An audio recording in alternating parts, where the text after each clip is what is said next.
Starting. Are we live? All right. Okay. Restarting that. My apologies, folks. I know I had started a previous live, but my cat had decided to puke. Among other times, you know,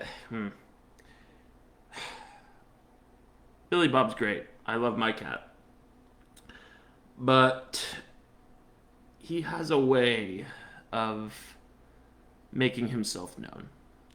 And this time he did it by puking while I was on a podcast. That has since been deleted. Um, we're back, all cleaned up. Everything's fine. He's okay.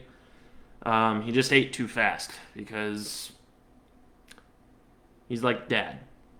He's like me. Anyway, we're back. Gonna talk Chiefs training camp. Gonna talk the Patrick Mahomes, Lamar Jackson, Kyler Murray situation. I want to go a little bit more into that and clarify just a few things.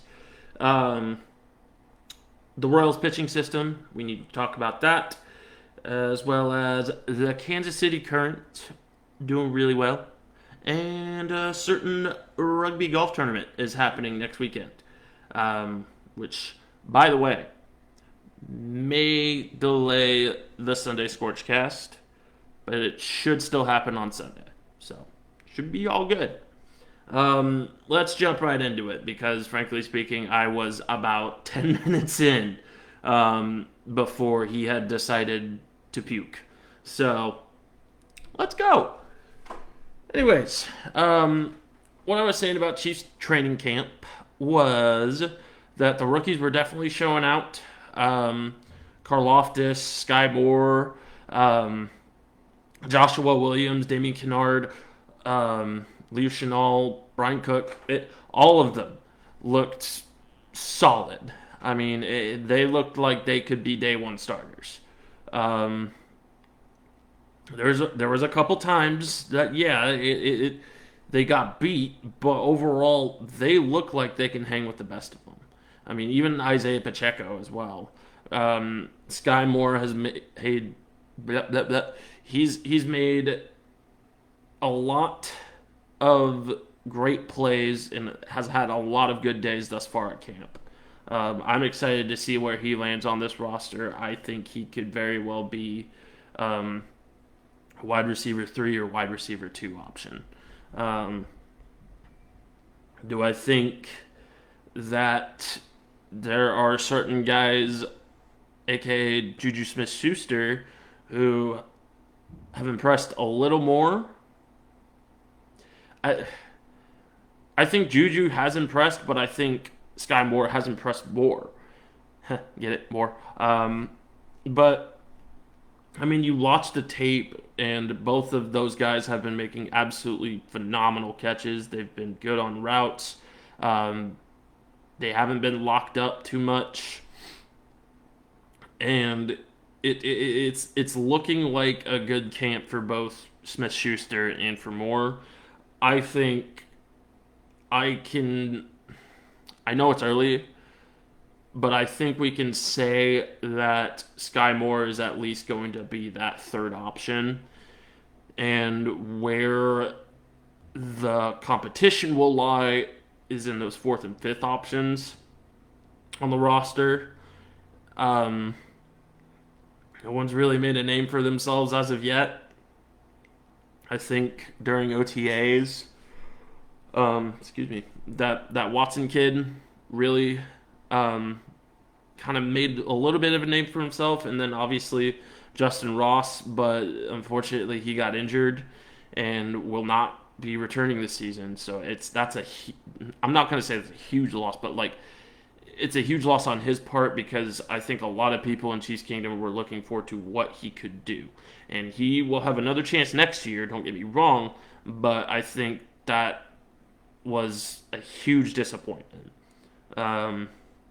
With all the hype that he had and everything like that. But again, he will come back, and hopefully he will come back stronger and better. Just stinks to see a young guy not get his shot or get a delay in his shot. So, my heart goes out to him. Hope he heals up quick. Um, but I think that narrows down the wide receiver race a little more. Um, Another injury that happened was Jody Fortson, who will be evaluated on Monday, and his injury will be disclosed on Monday. So we'll have a little bit of an update there. But what we have in the wide receiver race is really, I mean, it's what the Chiefs wanted, and that was depth at the position and competition as well. And we've been seeing that. I think we've been seeing that with both the cornerbacks and the wide receivers thus far. Joshua Williams might slot himself into one of those corner positions.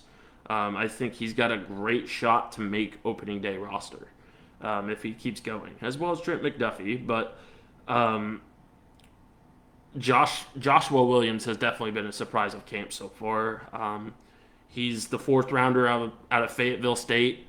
Brett Veach likes his fourth round cornerbacks, I guess, because he's got L'Jarius Sneed as well, who was also a fourth rounder.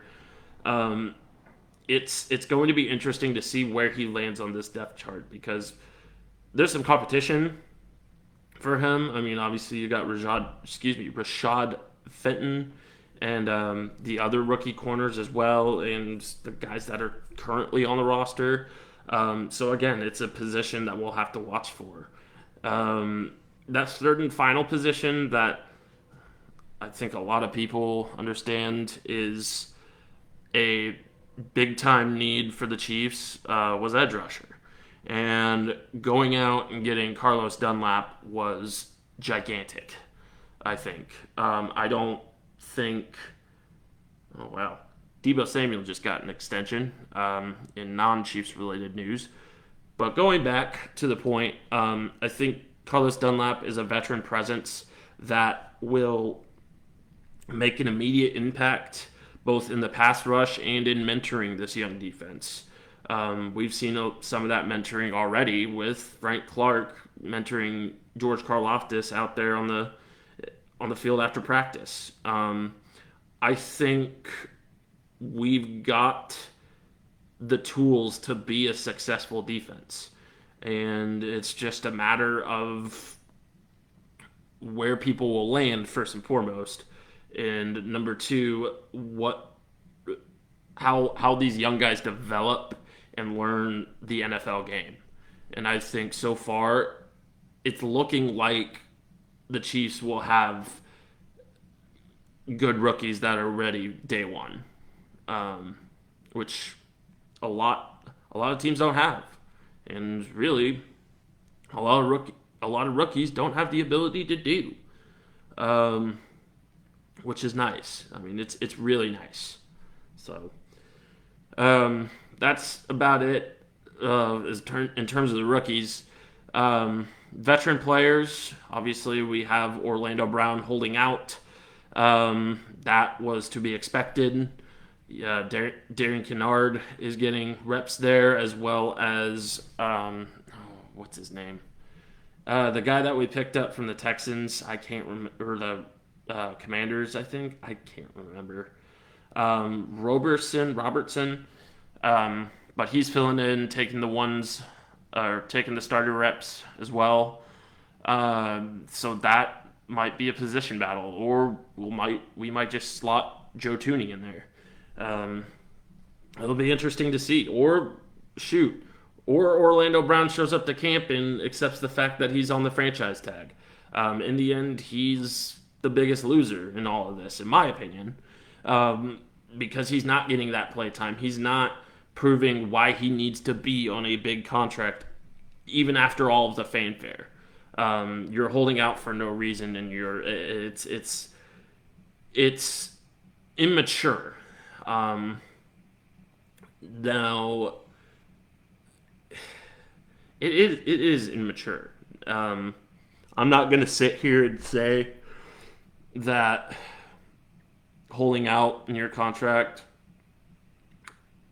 um, is the right move. I don't think it's ever been the right move.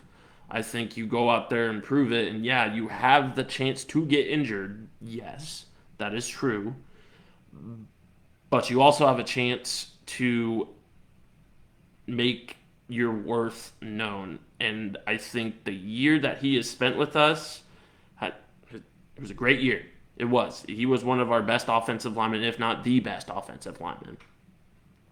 Does he deserve to get paid Trent Williams money? I I leave that up to the people that have more knowledge in terms of contract negotiations. Maybe they know something I don't, but frankly speaking, I think Orlando Brown could have taken that 6-year deal that the Chiefs offered him, but he just chose not to because of one thing, and that's money. And frankly speaking, you're saying that you want to stay in Kansas City, you want to stay protecting Patrick Mahomes. Well, then prove it. It's we're offering you or the Chiefs are offering you a great contract, and you turned it down because you hired an agent and you did all this fanfare for what? I mean, it's not going to reflect well on if you want to go to a different team. I mean, we saw that with Le'Veon Bell. We saw that with Antonio Brown. We've seen this before. And we kind of saw it with Kyler Murray, which we'll get to him later. But frankly speaking, he had more justified reason, but it's still all this fanfare for making up all this fanfare, just because you want more money is lame, in my opinion. I think it's a dumb excuse. I think it's not in the best interest of the team and not in the best interest of the player. And it never will be. I think it just causes more drama than necessary. And until Orlando Brown steps on that field and proves that, he didn't just have a fluke year last season.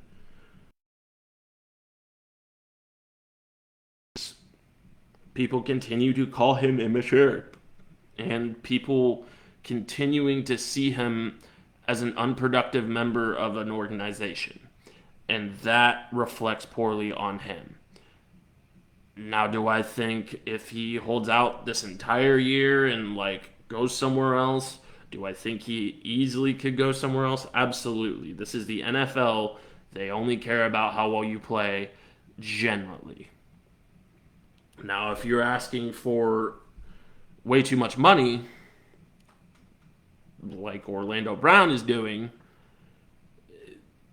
in lies the issue. But someone somewhere is going to be stupid enough to pay you. I mean, we have a guy that has sexual assault allegations getting paid $230 million. The NFL is not a place of morality. It's money and it's business. And it's a cruel, cruel world. And it's one of the few parts of sports that I don't exactly love. And overall, I'm not going to get into the Deshaun Watson situation. I've already gone in on that back in May. It's kind of tough to justify Orlando Brown getting paid when you've offered him a contract that, number one, fits the cap room, like Orlando Brown first stated he wanted to have, is the Chiefs to still have cap room. And it's a great contract. I mean, it's not quite Trent Williams, but it's close. I mean, it's 6 years. I think there was 100 some odd million guaranteed. I think Trent Williams has somewhere in the range of 220, and I think it was the upper hundreds that Orlando Brown got guaranteed. I think that's absurd. I think it's just millionaires asking for more money, and there comes a point where that gets old. But again, it's the NFL. People are going to get paid however much they want because it's truly that big of a business and that big of basically a monopoly. But still fun to watch though. Moving on to not much happier news. Earlier this week, I had posted a observation of the Patrick Mahomes situation. If you don't know already about that, Patrick Mahomes, Lamar Jackson, and Kyler Murray have kind of taken a step forward and aired their grievances when it comes to the NFL at large, and black quarterbacks. I think basically calling for an end to certain types of verbiage and certain types of scouting procedures and the way the media portrays them. And I've observed a little bit.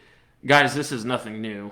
Black quarterbacks have always been kind of the subject of stigma and not necessarily heightened criticism, but certain buzzwords have been used that are stereotypical. I mean, it plays into the ugly stereotypes that we have today in society.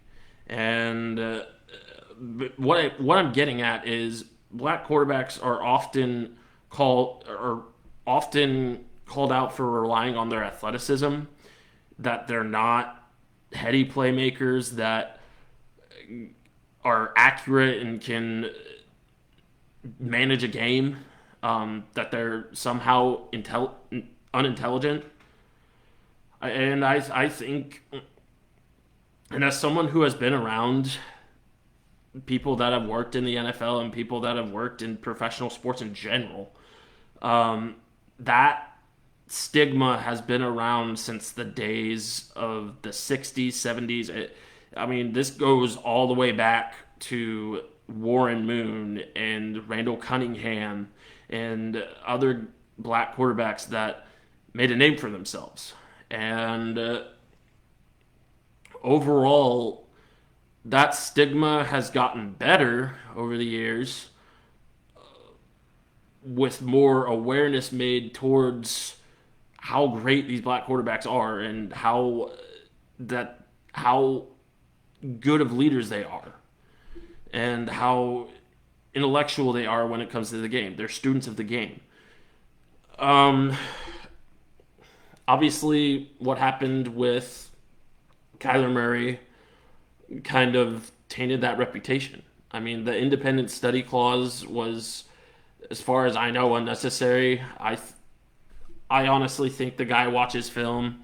I think there's been a lot that's been taken out of context regarding that situation. And guys, he's a great player. He's a fantastic quarterback. He's top 10. And what happened in the playoffs is they ran into the eventual Super Bowl contenders. They're champions, sorry. And I frankly don't understand why he's getting the amount of hate that he's getting. That and Lamar Jackson, like, everybody's saying that he can't win the big games. Well, he hasn't had success in the playoffs, I will give you that. But he has the ability to win big games. He has a clutch gene in him. He's not this guy that takes his ball and goes home the second he starts losing. He's a guy that wants to win. He's a guy that will lead his team to victory if need be. And I'm saying that as a guy who roots for Patrick Mahomes and knows that Lamar Jackson and Patrick Mahomes kind of had a little bit of a rivalry. I think Chiefs-Ravens will stand to be a great rivalry for some time because of Patrick versus Lamar. Two former MVPs at that. And I honestly cannot believe that Patrick Mahomes' leadership and playing ability is being taken into question. What more does the man need to prove to you? Yeah, he had a little more interceptions than he had 2 years ago. Okay? So did Brett Favre. Throughout his entire career. But he's heralded as one of the greatest quarterbacks of all time. And yeah, Patrick Mahomes gets his just due as well. But there seems to be a heightened rate of stigma because Patrick Mahomes plays this backyard football. No, things are calculated in the NFL. Everything is calculated in the NFL. And frankly speaking, you have to have half a brain to be able to compete in this league and study film, get a game plan. There's reasons why guys like Jamarcus Russell, the '07 draft pick of the Raiders, didn't make it in the NFL. And that's because he just didn't put in the effort and didn't have the knowledge. I mean, his Wonderlic score was like 13, which is abysmal. And I think it may have been lower. I think it was like a 6. There was no way a guy like that, or a guy like Ryan Leaf, or a guy like Achilles Smith or something like that. I mean, Achilles Smith kind of had a bad offensive line and kind of got his career ruined, much like David Carr. But it's the fact that people actually believe that Kyler Murray just spends all his off time gaming and all his, time that he should be studying, playing video games and whatnot, and, slacking off is absurd. I think in order to be a great quarterback in the NFL nowadays, you have to know the playbook. You have to know the game plan. The thing is, the league is evolving. The game itself is evolving to value both athleticism and wit and being clever and being intelligent when it comes to running plays. You got to know defenses. You have to know. The quarterback has to be the smartest player on the team, in my opinion, and has to know the playbook the absolute most out of anyone. And if he's not that guy, then it'll show. And I think the guys that have been mentioned, as well as guys in the past like David Garrard, guys like Randall Cunningham, Warren Moon. I mean, Warren Moon spent time in the CFL because the NFL was, at that time, was so not kosher with the idea of the black quarterback. I mean, we saw the same thing with Randall Cunningham. People wanted him to switch positions because they didn't think he belonged at quarterback because he ran. But also, the dude had a cannon if you watch his film. I mean,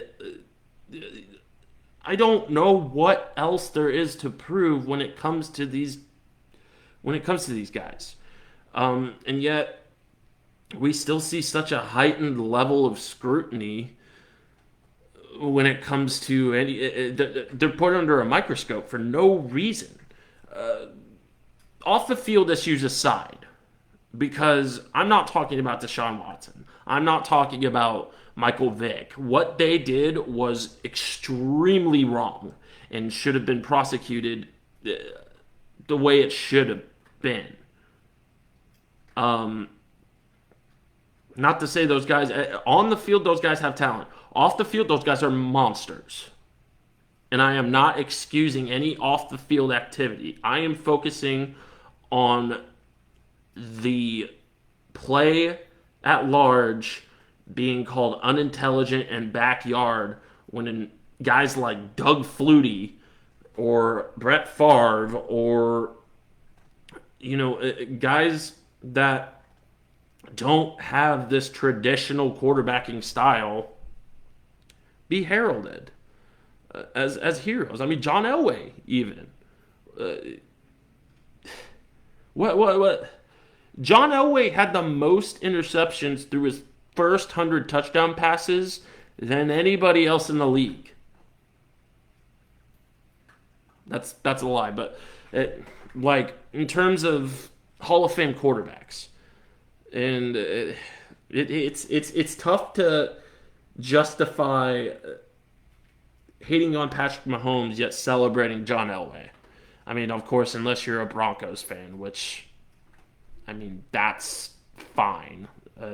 Obviously, you're going to do that. But in terms of the NFL at large, John Elway and Troy Aikman and all that couldn't hold a candle to Patrick Mahomes' skill, to Patrick Mahomes' even game knowledge.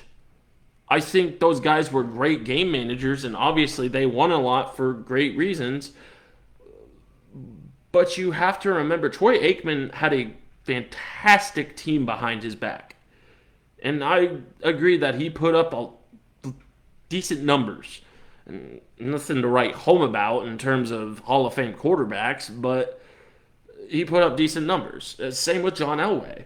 John Elway, yeah, he had a bit worse of a team than, those 90s Cowboys because, I mean, Emmitt Smith, Michael Irvin, that offensive line,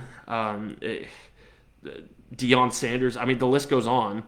But it's hard to justify saying Patrick Mahomes is not a generational quarterback that is both heady and athletic when you have guys that are celebrated like Brett Favre, like Dan Marino, like John Elway, like Joe Montana even, whose records are getting shattered by these guys.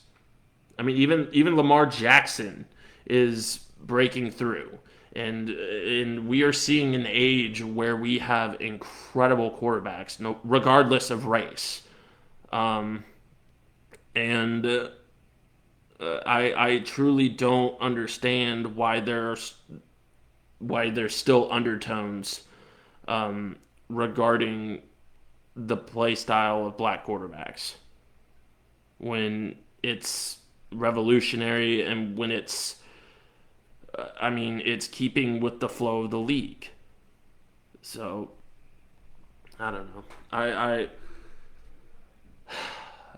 I'm not trying to make a political statement. I'm just calling it how I see it, frankly. And when it comes to the NFL, there's stuff that needs to be worked on, not just in the race relations category, but in a lot of different places. But again, we've been over that. So I'm going to move on before I talk way too much about this topic and end up babbling. So, the Royals pitching system. Cal Eldred needs to go. I think everyone in the Royals fan base knows that. I frankly don't see why Royals ownership feels the need to keep him around even through this year. He's ruining our pitchers. I mean, you look at guys like Asa Lacy, Jackson Kowar, Brady Singer to a point. I mean, he's starting to come out of it, but you're watching these guys that were supposed to be great players absolutely slump. I mean, I thought we would have a decent bullpen going into this year. I was completely proven wrong. And I think the blame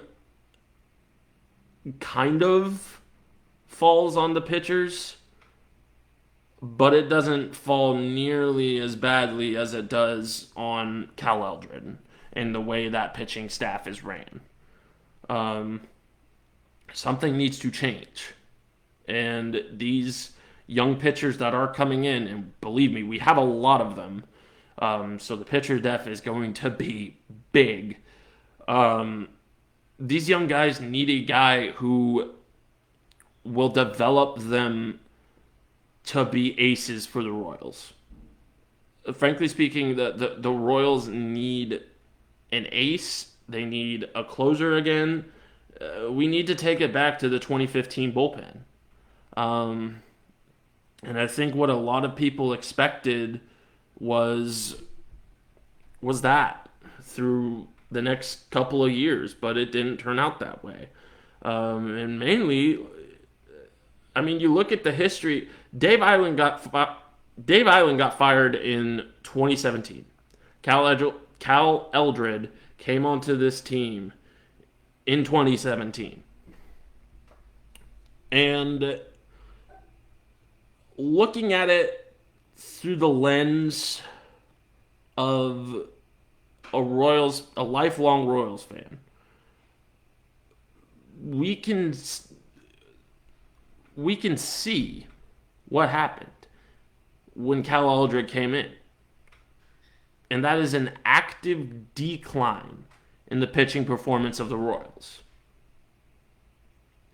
Dave Island was not the guy to fire. He had one down year as the pitching coach in 2016, and we still didn't do half bad in that year. But for some odd reason, the Royals front office felt the need to fire him. God knows why. Because frankly speaking, the situation that we are in now is so much worse than I think what we would have had if Dave Island had stayed.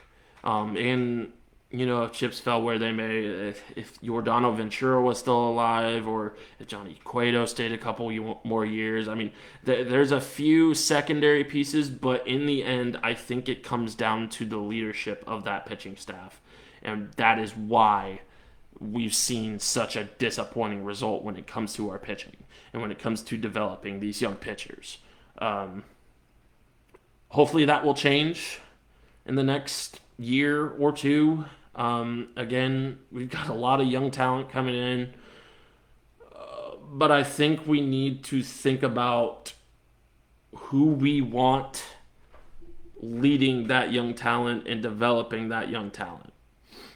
Because I truly do not think it should be Cal Eldred. I don't think anybody in the Royals fan base believes it should be Cal Eldred. And if Cal Eldred is not fired, then I think that front office needs to go. Just entirely. I'm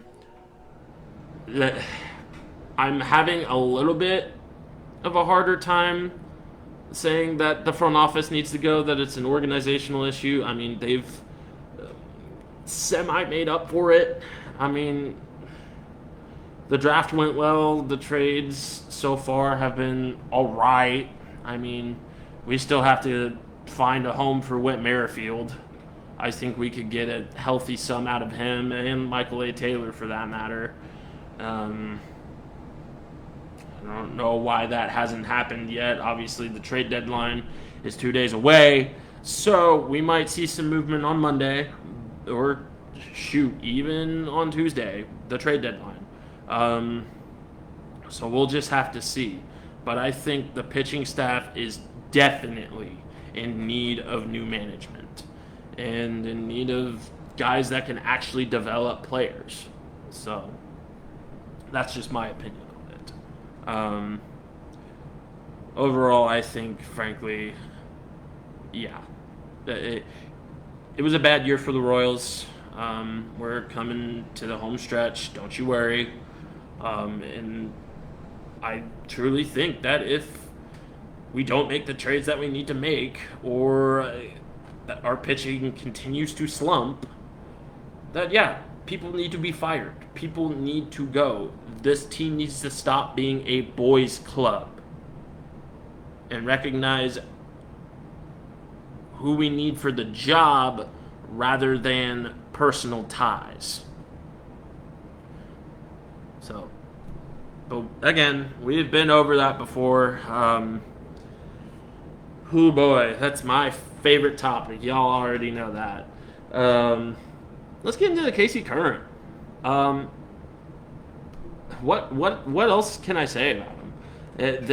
They've been on a streak. They've been just blowing everybody away because of how new this club is, how young this club is, and yet still placing third, or not placing yet, but they're third place in the entire NWSL, which is a pretty good place to be right around the midway point of the season. Well, the late midway point of the season. I think they have a great shot at going for the NWSL championship.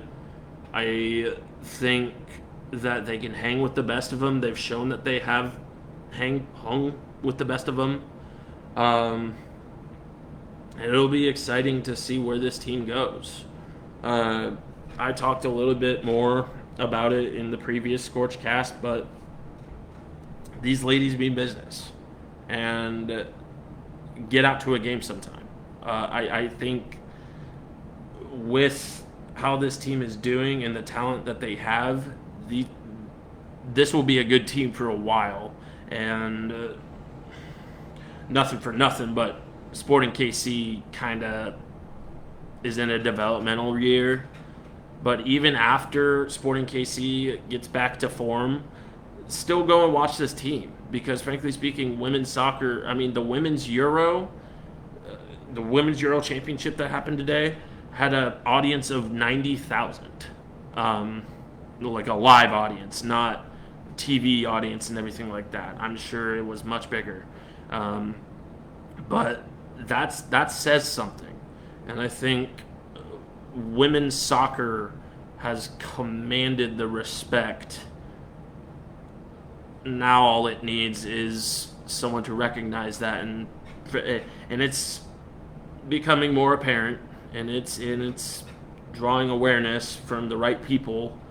But I think there is still work to be done, and part of that is being supportive of these teams, being supportive of your local teams, and this Kansas City Current team deserves it.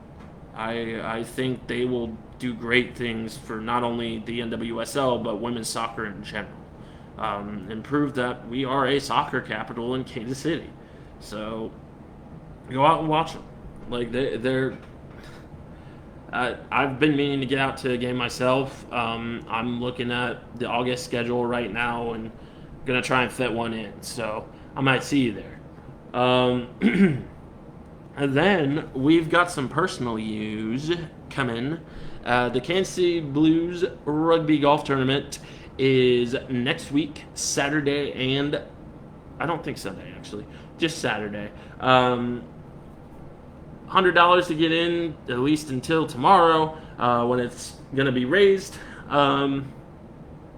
So get that early bird special. Otherwise, you're going to be paying another $20 or so. So get that early bird special. Sign up tonight. Sign up right now. Turn off the podcast if you want to do it, or just have it going on in the background, because computers can do that. Wow, it's fascinating. And contact me if you want to book a sponsorship or want to book a spot in that golf tournament. Yours truly is the tournament director, and I would be happy to assist you. But seriously, it's a great time. If you can get out to it, great. It's for a good cause, raising money for our boys in blue, raising money for my rugby team. We'll be out there in full force, believe me. You'll see the true KC Blues. So it'll be a great time. Go sign up. Go talk to me if you want a sponsorship for either the Blues or the Burn KC, or both. Why not both? Why not both? So, go do it. We got some beer comments as well to get through before we end today's episode. Give me just a moment.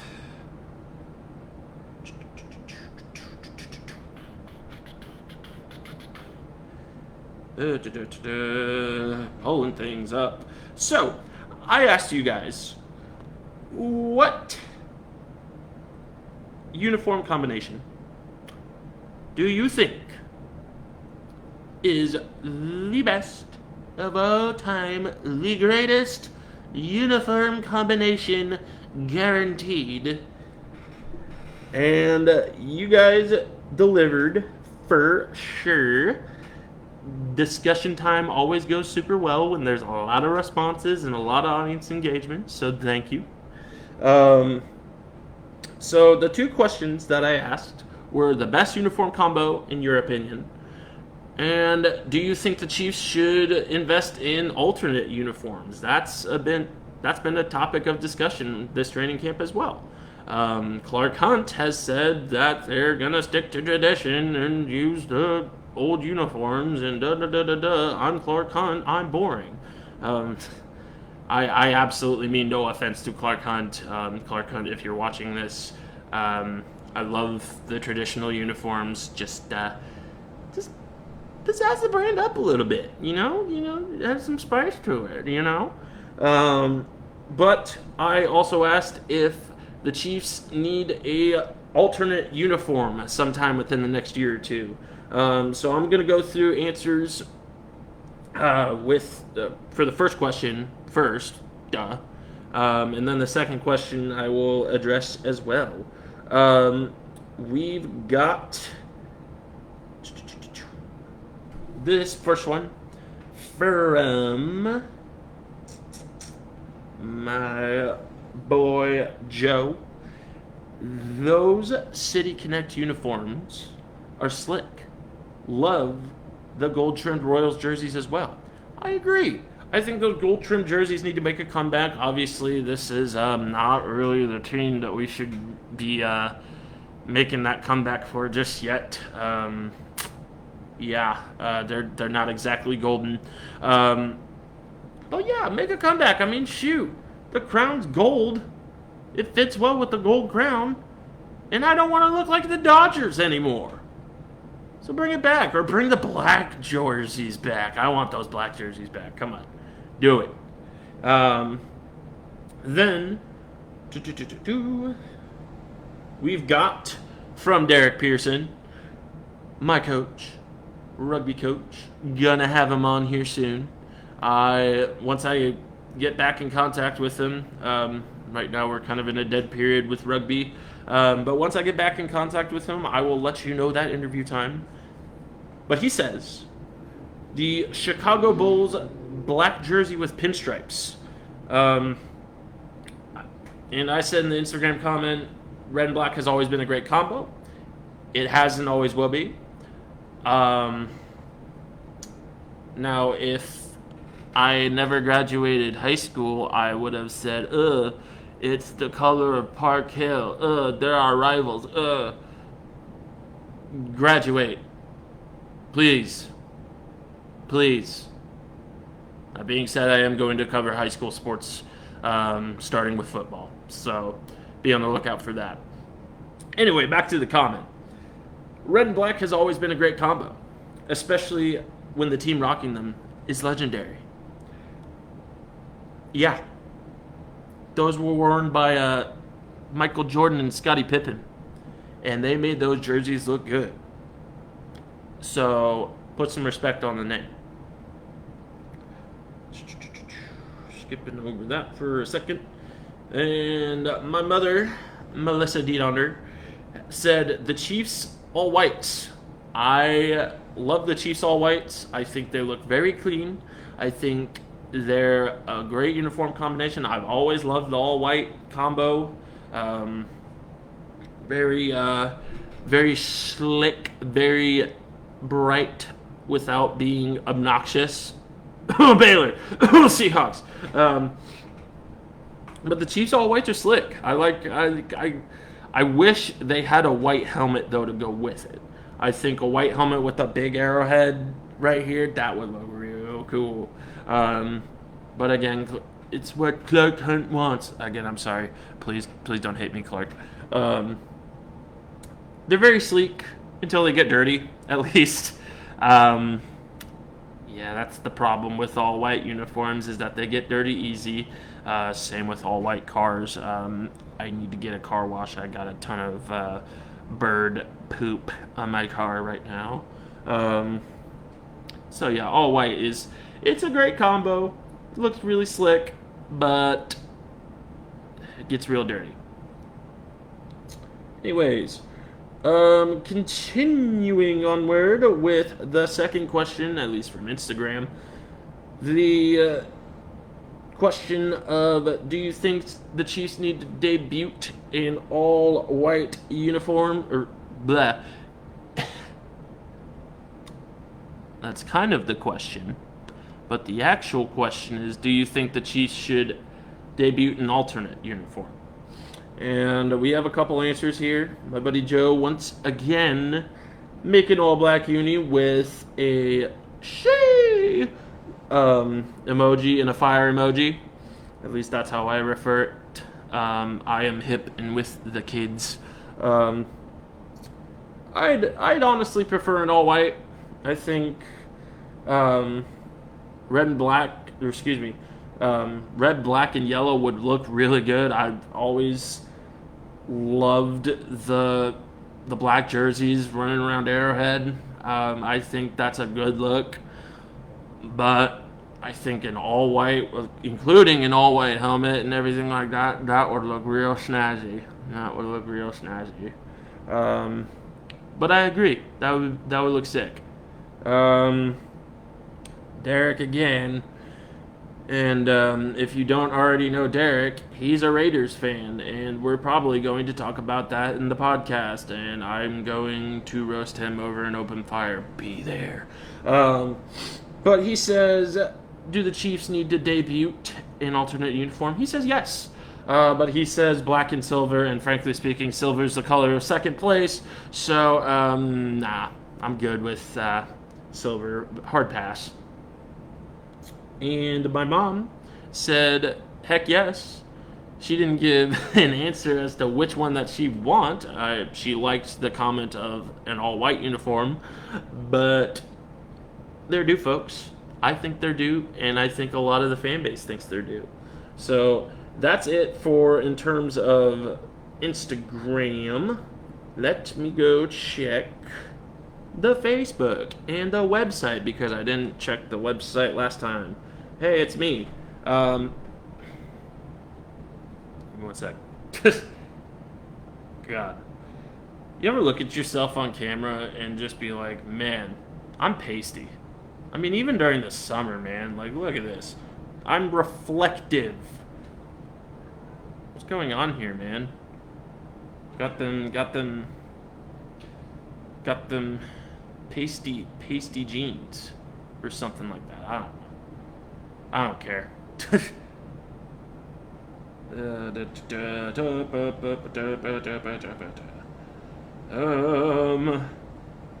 Oh yeah, one more thing that I forgot to mention about the Royals. Salvador Perez is back, which means MJ Melendez will probably be a rotational catcher.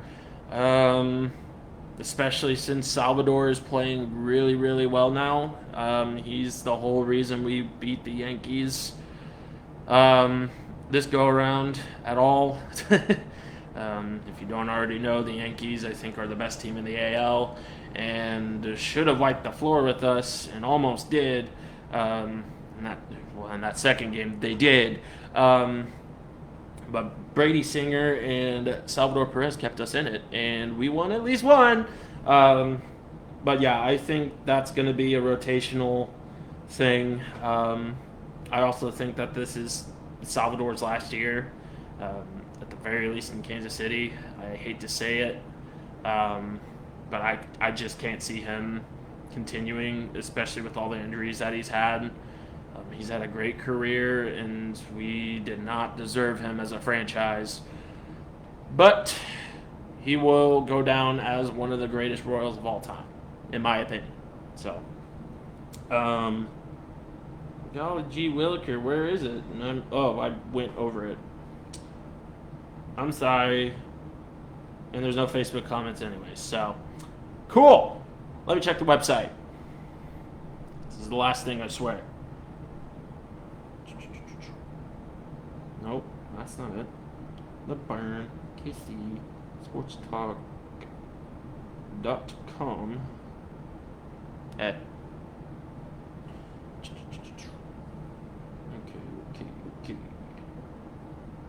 Oh wow, a new visitor from on my site. Thanks, Wix. It's me. And then nothing on the website. So it looks like it was a very Instagram heavy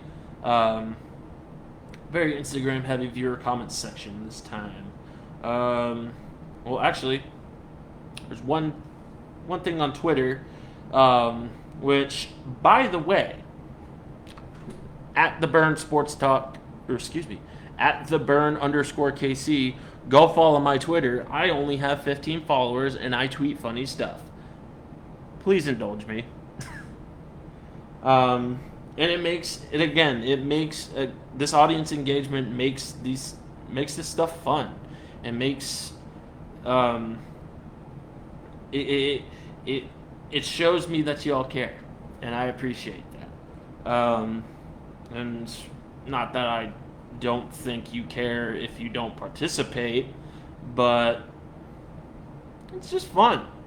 Join in on the action. Go follow me on Twitter. I tweet funny and informational stuff. Yeah. Do it. At the Burn _KC. Go follow my Instagram as well. But on Twitter, I tweeted, and also I got the @ wrong. I am so sorry if you are looking at my if you're looking at my Twitter page, that is not me. It's actually the _BurnKC.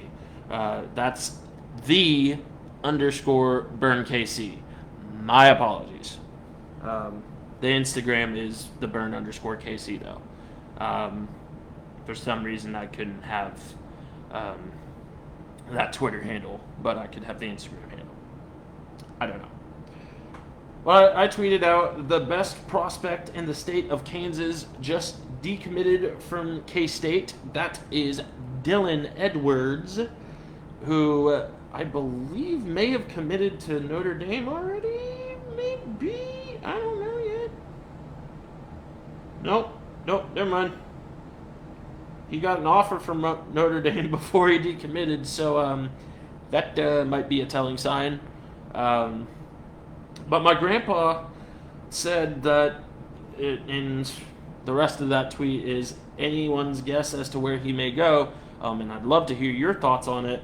But he guessed Oklahoma, and Brett Venables picking him up. After the comments that Brett Venables made in his past press conference, I would, as a recruit, I would find it kind of hard to play for a coach like that.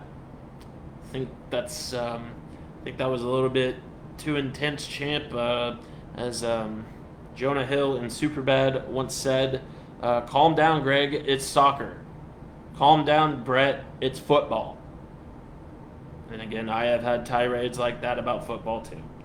But Oklahoma's a good guess. I personally think Notre Dame. Notre Dame just seems like the best fit and seems like the most viable option because they offered him 2 days before he decommitted. So that's kind of telling. But anyways, after the long drawn-out rants that were the viewer comments, that's the end of today's show. I hope you enjoyed it. I hope you had a little bit of fun and tuned in and engage more, and follow me on all my social medias because that helps. And that helps promote the brand, promote my passion, and promote this work. Support local business. As always. And support your local writers, musicians, etc., etc., etc. Like, do it. But seriously, thank you guys for all your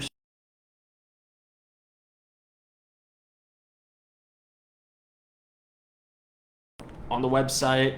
It's awesome. Thank you guys so much for all your support and for reading my tirades on Kansas City sports.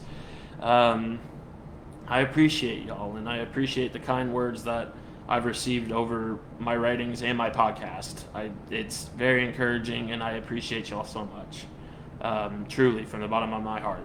So, thank you very much. This has been the Burn KC.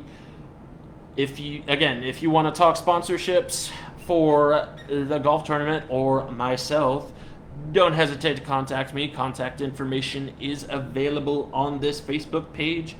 Please DM me. Please message me on Twitter. Those are the same thing. Shush, I know. Message me on the website. Do what you can. My email is on there too. All business inquiries go through that email. Please visit that email. Please visit my socials. Visit the Patreon. Here soon, I will come up with a few ideas to give y'all patrons. Because I know that Patreon is kind of dead right now, and there's not a whole lot of benefit for you to give money.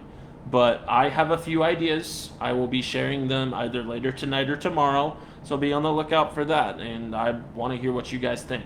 But this has been the Burn KC, signing off. Have a great night, and burn it down.